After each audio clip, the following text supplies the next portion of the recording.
Guys and welcome back to our YouTube channel that is pharmacy. So आज की इस video lecture के अंदर हम यूनिट 1 के अंदर फिजिको केमिकल प्रॉपर्टीज जो है वो स्टार्ट करने वाले हैं, जिसके अंदर हम ये भी कवर करेंगे कि एक्चुअल में जो फिजिको केमिकल प्रॉपर्टी जो है उसका बायोलॉजिकल एक्शन क्या है। फिजिको केमिकल प्रॉपर्टीज हमने थर्ड सेमेस्टर में पढ़ा था फिजिकल फार्मास्यूटिक्स सेकेंड के अंदर। अब यहाँ पे हम एक्स्ट्रा में ये पढ़ेंगे, एक दो फिजिकल प्रॉपर्टीज एक्स्ट्रा भी है, इसके साथ में हम ये भी कवर करेंगे कि उसका बायोलॉजिकल एक्शन क्या है। तो without any delay let's start. जैसे कि हम बात करते हैं physico chemical properties. Physico chemical properties का मतलब होता है कि उसके अंदर देखो, फिजियो केमिकल मतलब कि दो शब्द से मिलके बन रहा है। पहला आ रहा है फिजिको, दूसरा आ रहा है केमिकल। फिजिको का मतलब होता है फिजिकल प्रॉपर्टीज, केमिको का मतलब या केमिकल का मतलब होता है उसकी जो केमिकल प्रॉपर्टीज है वो। ठीक, अब इसके बाद कौन कौन सी फिजिको केमिकल प्रॉपर्टीज हमको पढ़ना। सबसे पहला होता है ionization, solubility, partition coefficient, hydrogen bonding, protein binding, chelation, bioisosterism और उसके बाद में ऑप्टिकल एंड ज्योमेट्रिकल आइसोमेरिज्म। ठीक, सो अब हम स्टार्ट करते हैं आयोनाइजेशन। उससे पहले जैसा आप देख पा रहे हैं कि हाइड्रोजन बॉन्डिंग, चिलेशन और बायोआइसोस्टेरिज्म पे स्टार लगा हुआ है। इसका मतलब यह है कि अगर आप यूनिवर्सिटी की एग्जाम्स देते हैं, जैसे कि आरजीपीवी पॉइंट ऑफ व्यू से अगर आप देखो तो ये बायोआइसोस्टेरिज्म, चिलेशन और हाइड्रोजन बॉन्डिंग, पार्टीशन कोएफिशिएंट जो फिजियोकेमिकल प्रॉपर्टीज है उसमें ये तीन टॉपिक इंपॉर्टेंट है, क्योंकि आयोनाइजेशन, सॉल्युबिलिटी, पार्टीशन कोएफिशिएंट और प्रोटीन बाइंडिंग आप ये पढ़ चुके हैं ऑलरेडी। बचा चिलेशन, बायोआइसोस्टेरिज्म और हाइड्रोजन बॉन्डिंग। और उसके बाद में ऑप्टिकल और ज्योमेट्रिकल आइसोमेरिज्म जो है ये आप इसी सेमेस्टर फोर्थ सेमेस्टर के अंदर जो ऑर्गेनिक केमिस्ट्री है उसके अंदर आप पढ़ेंगे। अगर आपने मेरी वीडियो अगर आपको ये नहीं पता है तो हमने अपनी डिटेल्ड वीडियोस डाली हैं, तो आप वो यूट्यूब चैनल पर जाके हमारे विजिट कर सकते हैं। ठीक, सो अब सबसे पहले बात करते हैं आयोनाइजेशन की। आयोनाइजेशन का मतलब होता है कि जब भी कोई भी एक ऐसी प्रोसेस जिसके अंदर कोई भी एटम या फिर मॉलिक्यूल चार्ज को एक्वायर करता है, एक्वायर मतलब कि चार्ज को गेन करता है। कैसे? या तो वो प्रोटॉन को लॉस करेगा, मतलब या तो वो चार्ज जो मतलब कोई भी इलेक्ट्रॉन है इलेक्ट्रॉन को लूज करेगा या इलेक्ट्रॉन को गेन करेगा। एग्जाम्पल के तौर पे जैसे कि अगर आप बात करें कि जो आयोनाइजेशन है, अब जैसे कि ये ए है, ये जो है ये आप देख पा रहे हैं ये अनआयोनाइज्ड फॉर्म है। ठीक, अनआयोनाइज्ड फॉर्म है। इसके बाद में इसमें जब भी आयोनाइजेशन होगा, आयोनाइजेशन इसमें हुआ और आयोनाइजेशन होने के बाद में ये आपका बन जाएगा ए पॉजिटिव बने या फिर ए नेगेटिव बने। It depends on the condition कि वो चार्ज एक्सेप्ट कर रहा है, मतलब इलेक्ट्रॉन एक्सेप्ट कर रहा है या इलेक्ट्रॉन लूज कर रहा है। ठीक, और उसके बाद में ये बन जाता है इसका आयोनाइज्ड फॉर्म। ठीक, ये आयोनाइज्ड फॉर्म हो गया। सिमिलरली देखो, अगर इलेक्ट्रॉन जो होता है आप देख पा रहे हैं कि इलेक्ट्रॉन जो होता है वो नेगेटिव चार्ज एंटिटी होती है। मतलब कि नेगेटिव चार्ज एंटिटी है, मतलब आप बोलिए कि कोई भी एक एटम है या फिर कोई भी मॉलिक्यूल है या कंपाउंड, आप जो एटम मान लीजिए एटम है, अगर एटम में से इलेक्ट्रॉन निकलता है, जैसा आपको पता है कि पॉजिटिव चार्ज और निगेटिव चार्ज आपस में मिलके न्यूट्रलाइज हो जाते हैं, चार्ज बैलेंस हो जाता है। अब समझिए कि ये नेगेटिव चार्ज है। नेगेटिव चार्ज मतलब इलेक्ट्रॉन बोल सकते हैं आपकी इलेक्ट्रॉन है। ये इलेक्ट्रॉन अगर बाहर निकला तो जो चार्ज बैलेंस था, न्यूट्रलाइज की जो मतलब जो स्टेबिलिटी की कंडीशन थी, न्यूट्रल चार्ज की कंडीशन थी, वो इम्बैलेंस हो गई। तो अगर नेगेटिव चार्ज निकला तो एटम के अंदर क्या बचेगा? Positive charge. इट मीन्स कि अगर कोई भी कंपाउंड है जिसमें से अगर आप बोलिए कि अगर इलेक्ट्रॉन जो है वो रिलीज हो रहा है, मतलब इलेक्ट्रॉन निकल रहा है, तो उसके अंदर पॉजिटिव चार्ज बच रहा है, मतलब कि वो एंटिटी पॉजिटिव चार्ज बनेगी। और पॉजिटिव चार्ज जो एंटिटी होती है उसको हम बोलते हैं कैटायन। ठीक, सिमिलरली इसी प्रकार से अगर ए है, ये अगर इलेक्ट्रॉन को एक्सेप्ट करता है, मतलब कि इलेक्ट्रॉन क्या है? Negative charge entity. Charge neutral था, नेगेटिव चार्ज एंटिटी आके ऐड हुई इसमें, इसका मतलब ये है कि ये कंपाउंड नेगेटिव चार्ज वाला बनेगा, मतलब इसके ऊपर चार्ज नेगेटिव आएगा। इट मीन्स ये बन गया एनायन। ठीक, अगर इलेक्ट्रॉन रिलीज हो रहा है तो वो कैटायन बनाता है, अगर इलेक्ट्रॉन एक्सेप्ट कर रहा है तो वो एनायन बनाता है। ठीक, अब बात करते हैं हमारी फोए। बहुत ही स्टैंडर्ड और इंटरनेशनल ऑथर की बुक है फोए। फोए जो है आप रेफरेंस बुक के रूप में आप इसको यूज कर सकते हैं। तो फोए के अकॉर्डिंग जो मेडिसिनल केमिस्ट्री है, जो फोए प्रिंसिपल्स ऑफ मेडिसिनल केमिस्ट्री है, उसके अकॉर्डिंग जब भी कोई एसिड अगर लूज करता है प्रोटॉन, तो वो एक्स्ट्रा पेयर इलेक्ट्रॉन का जो बचता है वो प्रोटॉन के द्वारा न्यूट्रलाइज नहीं होता। मतलब कि वही है कि अभी तक ये न्यूट्रलाइज हो रहा था, लेकिन इसमें से जब प्रोटॉन निकल जाएगा तो उसके बाद में जो बचा हुआ चार्ज है वो न्यूट्रलाइज नहीं हो रहा है। ठीक, तो जो न्यूट्रलाइज फॉर्म नहीं है, मतलब कि ये जो फॉर्म बना फिर उसके बाद में, this is the ionised form of the acid sorry and is now very soluble due to the charge. मतलब कि चार्ज जो कंपाउंड होता है, उस चार्ज कंपाउंड में सॉल्युबिलिटी की अगर आप बात करें तो चार्ज की वजह से ज्यादा सॉल्युबल हो जाता है वो। क्यों? एग्जाम्पल के तौर पर मान लीजिए अगर वाटर मॉलिक्यूल्स के अंदर अगर आप बात करें कि वाटर मॉलिक्यूल्स के अंदर क्या होता है कि H+ और OH नेगेटिव आयंस होते हैं। ठीक, इनके बीच में बॉन्ड होता है। ठीक, इसके बाद में अगर न्यूट्रल एटम आया तो उसको क्या करेगा, वो इतना जल्दी कवर नहीं कर पाएगा। मान लीजिए ऑक्सीजन, हाइड्रोजन, इस तरह से वो आपके इसको रखेंगे, इतना अच्छे से वो न्यूट्रलाइज नहीं हो रहा या सॉल्युबल नहीं हो रहा। लेकिन अगर क्या करे, निगेटिव चार्ज वाला अगर रहना है, मतलब कंपाउंड आया, तो क्या होगा, H+ आयन है, मतलब कि फिर क्या हो जाएगा कि HOH ये निगेटिव और H+ आयन वाला जो कंपाउंड है, मतलब कि आप ऐसा ना मान के अगर आप ऐसा बोले कि अगर वाटर मॉलिक्यूल के अंदर जो H+ आयन है वो इसको सराउंड कर लेंगे, क्योंकि उनको चाहिए चार्ज। ठीक, और H+ आयन इसको जितना ज्यादा सराउंड करेंगे वो उतना जल्दी सॉल्युबल होगा। सिमिलरली क्या होगा कि अगर नेगेटिव चार्ज की जगह पॉजिटिव चार्ज आ रहा है तो ऑक्सीजन के ऊपर नेगेटिव चार्ज आएगा, तो OH जो नेगेटिव चार्ज है, ये ऑक्सीजन के ऊपर नेगेटिव चार्ज, ये इनको सराउंड कर लेगा, तो ये सॉल्युबल जल्दी हो जाएगा। तो इस तरह से सॉल्युबिलिटी इसकी इंक्रीज हो जाएगी। ठीक, इसी प्रकार से सिमिलरली जब भी कोई बेस कन्वर्ट होता है उसके कंजुगेट एसिड में, तो acid forms it to become ionised.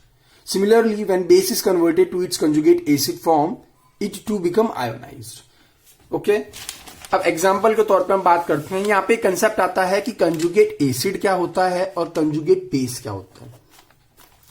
ठीक, कुछ टर्म्स होती हैं केमिस्ट्री के अंदर, कुछ ऐसी कंडीशंस होती हैं, ये इट्स मतलब एसिड और कंजुगेट एसिड, ये कंसेप्ट है। इट्स लाइक कि आपने रिडॉक्स चैप्टर के अंदर आपने पढ़ा होगा रिडक्शन, और रिडक्शन के साथ में रिड्यूसिंग एजेंट। नाम आपको सिमिलर लग रहा है ना, लेकिन वो टोटल अपोजिट है, बहुत अपोजिट है। सिमिलरली उसी प्रकार से एसिड और कंजुगेट एसिड का मतलब क्या है, एसिड तो नॉर्मल हो गया अपना, जो एसिड की जो डेफिनेशन होती है वो। कंजुगेट एसिड का मतलब होता है कि जब भी कोई बेस है, मान लीजिए NH4OH, ये है कंजुगेट बेस, इसमें से जब OH नेगेटिव आयन निकला तो NH4 पॉजिटिव आयन बना। ये NH4 पॉजिटिव आयन जो है, दिस इज कंजुगेट एसिड, और ये बेस है। ठीक, मतलब क्या आप बोल सकते हैं कि जब भी एसिड अगर आयोनाइज होता है, एसिड का अगर आयोनाइजेशन होता है तो वो बनाता है कंजुगेट बेस, और जब भी बेस का आयोनाइजेशन होता है तो वो बनाता है कंजुगेट एसिड। ठीक, एग्जाम्पल के तौर पर एसिडिक एसिड है CH3COOH, ये एसिड है और H2O यहां पे बेस की तरह काम करेगा, क्योंकि CH3COOH जो है ये वीक एसिड है। किस तरह की कैटेगरी के अंदर आता है, ये वीक एसिड की कैटेगरी के अंदर आता है।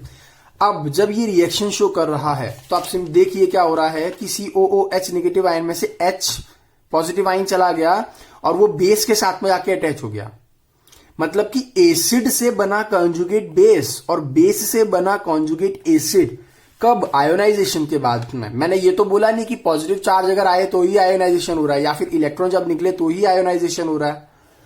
मतलब क्या था कि चार्ज गेन करना चाहिए उसको। न्यूट्रल से वो चार्ज अगर एंटिटी बनती है तो आयोनाइजेशन होता है, चाहे वो पॉजिटिव चार्ज गेन करे चाहे वो नेगेटिव चार्ज गेन करे। तब यहां पे देखिए CH3COOH वीक एसिड है, CH3COOH वीक एसिड है। जब ये टूटा डिसोशिएट हुआ तो CH3COO नेगेटिव चार्ज में बना और COOH नेगेटिव जब बना तो ये जो नेगेटिव चार्ज है, ये नेगेटिव चार्ज जो है ये था एसिड, ये चार्ज क्वांटिटी मतलब एंटिटी बनी तो ये बन गया बेस। लेकिन कौन सा बेस बना? Conjugate base. और यहां पे H2O जो था न्यूट्रल था तो मतलब कि ये एसिड है तो ये बेस बन रहा है। एसिड और न्यूट्रल की रिएक्शन कुछ नहीं होती, एसिड बेस रिएक्शन होती है। तो एसिड के साथ में जब बेस रिएक्ट कर रहा था तो बेस से जो H+ आयन जो यहां से निकला था, ये H+ आयन जाके एक्ट करेगा कहां? H2O के साथ में रिएक्ट करेगा और H3O+ आयन बनाएगा, क्योंकि इसके पास चार्ज है।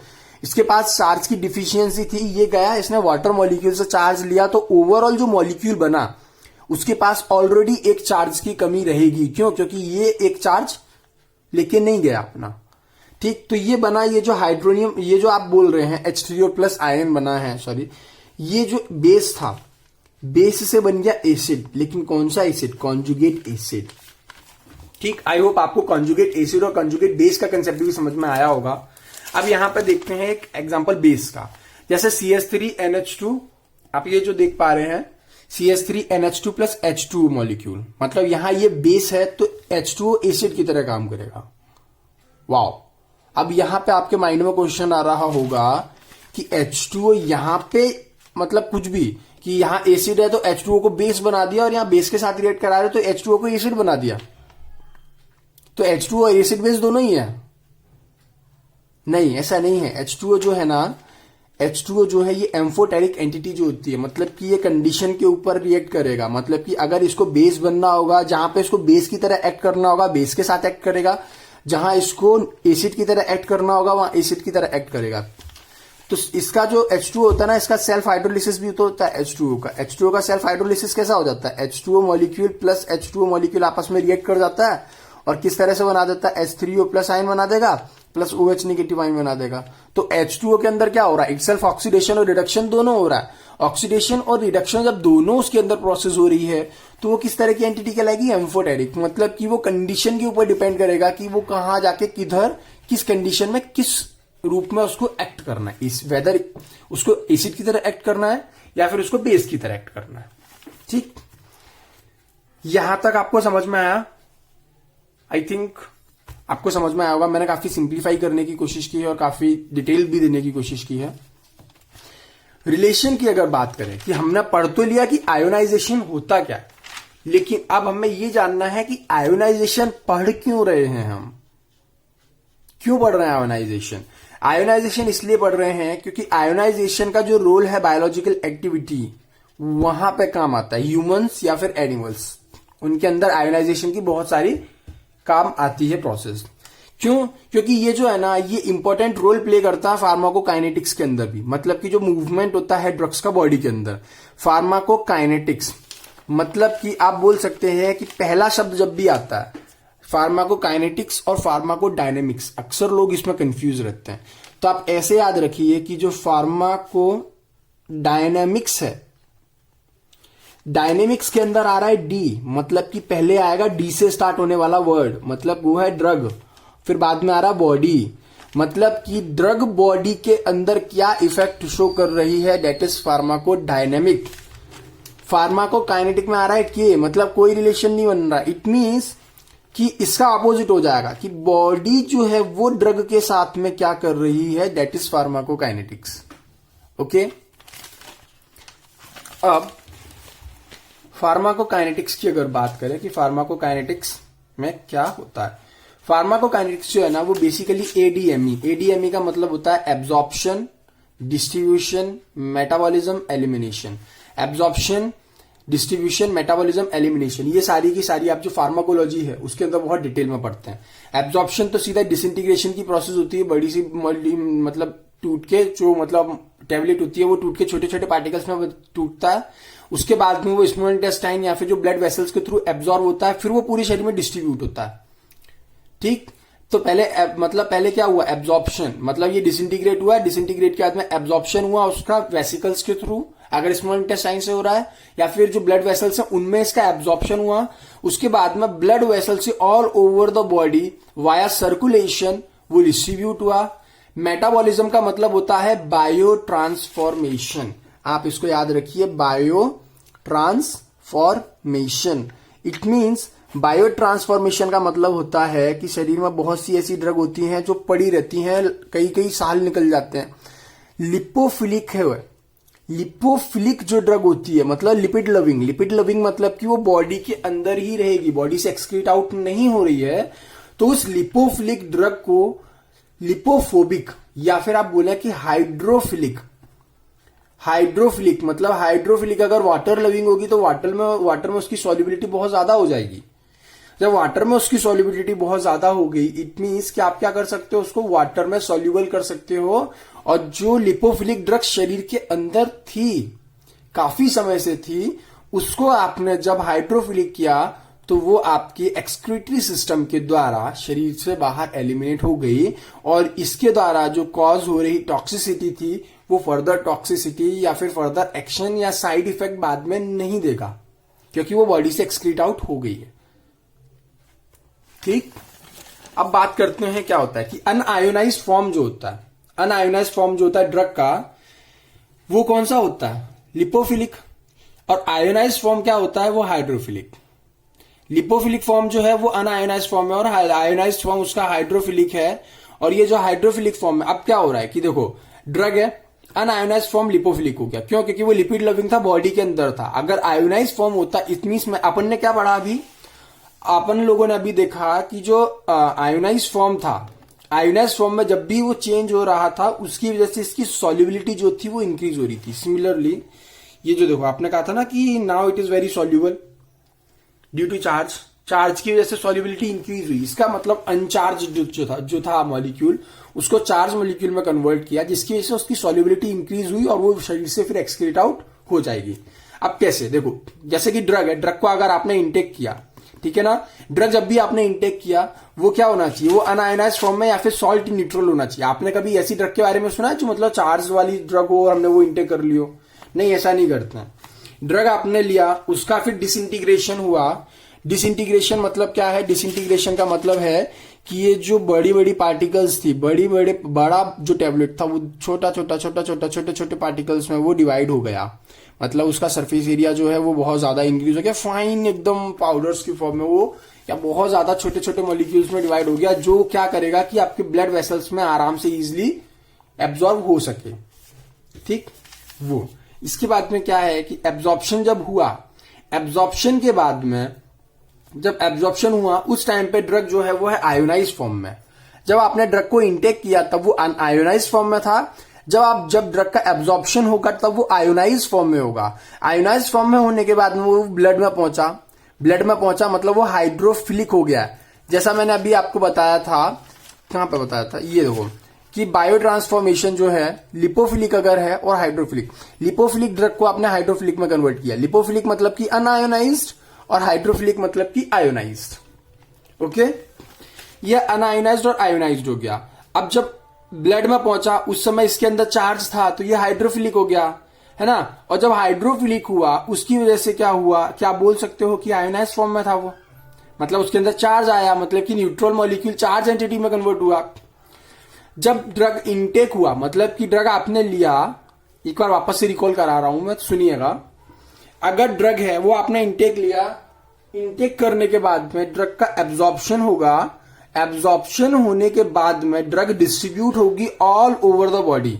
मतलब कि जब सेल या फिर टिश्यू जो है, सेल और टिश्यू जो होती है, आपको पता है कि टिश्यू और सेल जो होती है, इसमें क्या होता है कि इसकी जो सेल्स होती हैं, एक्चुअल में जो इसकी सेल्स होती हैं वो मतलब सेल वॉल जो होती है वो लिपोफिलिक कंपाउंड की बनी हुई होती है ना। लिपोफिलिक कंपाउंड की जब बनी हुई है, मतलब क्या बोल सकते हैं ऐसा कि जो लिपोफिलिक कंपाउंड है, आप बोल सकते हैं कि फॉस्फोलिपिड की बनी होती है सेल मेम्ब्रेन। तो सेल मेम्ब्रेन जो वो इस तरह से होती है, ये इस तरह से, आपने स्ट्रक्चर अगर देखा हो इसका सेल मेम्ब्रेन का, तो इस तरह से, ये इस तरह से होता है। मतलब कि phospholipid, lipid, protein, protein lipid, lipid protein, ठीक है ना, फॉस्फोलिपिड की बनी हुई है, मतलब वो प्रोटीन लिपिड्स की बनी हुई है। इसके साथ में यहाँ पे इंट्रिंसिक कैरियर मतलब वो होती हैं चैनल्स, ठीक है ना। अब जब ये सेल है, मान लीजिए ये पूरी ओवरऑल सेल है, हमने काउंट किया ये सेल है और ये सेल की सेल मेम्ब्रेन थी। अब सेल की सेल मेम्ब्रेन है, ये बाहर है ड्रग, ड्रग को एब्जॉर्ब होने के लिए लिपोफिलिक होना पड़ेगा ना, तभी तो वो अंदर पेनिट्रेट कर पाएगा, ठीक है। जब वो लिपोफिलिक होगा तभी तो सेल के अंदर जाएगा, तभी तो एक्शन शो कर पाएगा। इट मीन्स कि जब सेल पहुंच रही थी आपके कहां पहुंच रही थी, सेल के पास में, वो फॉस्फोलिपिड की सेल लेयर बनी हुई है। अब यहां पे जो ड्रग है वो लिपोफिलिक का नेचर होना चाहिए। आई नो आपके लिए थोड़ा सा कॉम्प्लिकेटेड हो रहा है, मैं आपको बताता हूं सिंपल सा। अभी इतने पार्ट में जो आपने देखा वो ये कि जब आप ड्रग को इनटेक कर रहे हो उस समय अनआयोनाइज्ड फॉर्म होना चाहिए, ठीक है। अनआयोनाइज्ड फॉर्म किस टाइम पे होना चाहिए? अनआयोनाइज्ड फॉर्म आपका होना चाहिए इनटेक के टाइम पे। उसके बाद में जब एब्जॉर्प्शन होगा तो एब्जॉर्प्शन के टाइम पर आपकी किस तरह की होनी चाहिए? आपकी आयोनाइज्ड फॉर्म, ठीक है ना। और जो आयोनाइज्ड फॉर्म है, आयोनाइज्ड फॉर्म का मतलब आप बोल सकते हो कि वो चार्ज एंटिटी है, मतलब कि वो क्या है? हाइड्रोफिलिक। चार्ज क्वांटिटी बनी मतलब चार्ज एंटिटी बनी मतलब हाइड्रोफिलिक। अनआयोनाइज्ड फॉर्म था मतलब क्या था? वो था लिपोफिलिक। लिपोफिलिक हुआ ना। अब इसके बाद में एब्जॉर्प्शन हुआ। एब्जॉर्प्शन होने के बाद में जब वो ड्रग कहां पहुंचा? एब्जॉर्प्शन होने के बाद में जब वो ड्रग पहुंचा आपके यहां सेल के पास में, तो सेल की मेम्ब्रेन आप देख रहे हो किस तरह की बनी है? फॉस्फोलिपिड की बनी हुई है। तो जब सेल के पास पहुंचा तो उसका नेचर होना चाहिए, जब वो सेल के पास पहुंचा तो उसका नेचर कैसा होना चाहिए? लिपोफिलिक। लिपोफिलिक ड्रग होनी चाहिए, तभी तो वो सेल वॉल को क्रॉस कर पाएगी। ये जो सेल मेम्ब्रेन अपनी जो बायो मेम्ब्रेन है, तभी तो इसको क्रॉस कर पाएगी, है ना। जब इसको क्रॉस करेगी तो लिपोप्रोटीन को जब क्रॉस करेगी मतलब लिपोफिलिक है, मतलब कि ये क्या है? अनआयोनाइज्ड फॉर्म है। आप बोल सकते हैं ना कि अनआयोनाइज्ड फॉर्म है। ये याद रखना रखेगा आपको कि अनआयोनाइज्ड या लिपोफिलिक इंटेक के नाम पे थी, एब्जॉर्प्शन के टाइम पे हाइड्रोफिलिक हुई, सेल के पास जब पहुंची तो वो लिपोफिलिक मतलब अनआयोनाइज्ड फॉर्म में थी, ठीक। तो ये आपका होता है इसमें। इसके बाद अगर आप बात करें कि आयोनाइज्ड फॉर्म जो होता है, आयोनाइज्ड फॉर्म जो होता है वो उसको जो सॉल्युबिलिटी होती है, जो आयोनाइज्ड फॉर्म होता है, आयोनाइज्ड फॉर्म की सॉल्युबिलिटी के लिए वाटर की जो क्वांटिटी होती है वो अपने को गुड क्वांटिटी में चाहिए होती है, अच्छी क्वांटिटी चाहिए होती है, जिसकी वजह से जो अच्छी क्वांटिटी है जो किस लिए एसेंशियल है? फूड के लिए। गुड बाइंडिंग इंटरेक्शन जो होती है ड्रग की, मतलब essential food, good binding interaction of drug with the receptor, मतलब कि ionized form import good water solubility to the drug which is essential food, sorry this is not food, which is essential for आएगा, not food, which is essential for, उसकी binding जो होगी वो अच्छी हो पाएगी। जब आयोनाइज्ड फॉर्म होगा वो हेल्प करेगा ड्रग को क्रॉस करने के लिए सेल मेम्ब्रेन। क्यों सेल मेम्ब्रेन को क्रॉस करने के लिए हेल्प करेगा? क्योंकि ये बायोलिपिड जो ड्रग है ये सेल है, ये सेल है, सेल की जो मेम्ब्रेन है वो किसकी बनी है? प्रोटीन, लिपिड, लिपिड, प्रोटीन, ठीक है ना। तो लिपोप्रोटीन की बनी हुई है। लिपोप्रोटीन जो है, लिपोप्रोटीन की जब बनी हुई है तो मतलब लिपो मतलब लिपिड, लिपिड मतलब कि फॉस्फोलिपिड, मतलब लिपिड लविंग होनी चाहिए वो, ठीक। एग्जाम्पल के तौर पे जैसे कि जो वीकली एसिड होते हैं ड्रग्स या फिर वीक बेस जो होते हैं वो होने चाहिए। उसके बाद में डिग्री ऑफ डिसोसिएशन की बात करें, डिसोसिएशन या फिर आयोनाइजेशन। डिसोसिएशन का मतलब होता है ड्रग का डिसोशिएट होना है, ड्रग का टूटना, ठीक। ड्रग का टूटना, ब्रेक डाउन होना ड्रग का। कितना ड्रग आयोनाइज या अनआयोनाइज फॉर्म में है, मतलब जो कितना जब ब्रेक डाउन होगा, ब्रेक डाउन होने के बाद में कितना आयोनाइज और कितना अनआयोनाइज फॉर्म में ड्रग रहेगा, वहां से हम इनका पीएच और पीएच या पीओएच निकाल लेते हैं, ठीक। एसिड के लिए जैसे कि पीएच अगर निकालना हो, पीएच जो होती है वो pKa plus log of ionized form और आयोनाइज्ड फॉर्म, मतलब कि ionized form divided by unionized form का log plus pK equals to pH acid के लिए। और पीएच जो होता है pH is equals to pKa plus unionized divided by ionized, this is for base. PH निकाल रहे हैं, पीएच, पीओएच अगर निकालते तो यहाँ पीओएच होता है, यहाँ पीकेबी होता plus log of ionized divided by unionized. This is the Henderson Hasselbalch equation, जो कि आप पढ़ते हैं कहां? बफर एंड आइसोटोनिक सॉल्यूशंस में, फिजिकल फार्मास्यूटिक्स के अंदर, जब किस सेमेस्टर में, थर्ड सेमेस्टर के अंदर, यूनिट 5 है ये आपकी, है ना। तो यहां पे आपके आयोनाइजेशन खत्म होता है। आई होप आपको मेरा ये टॉपिक अच्छे से समझ में आया होगा।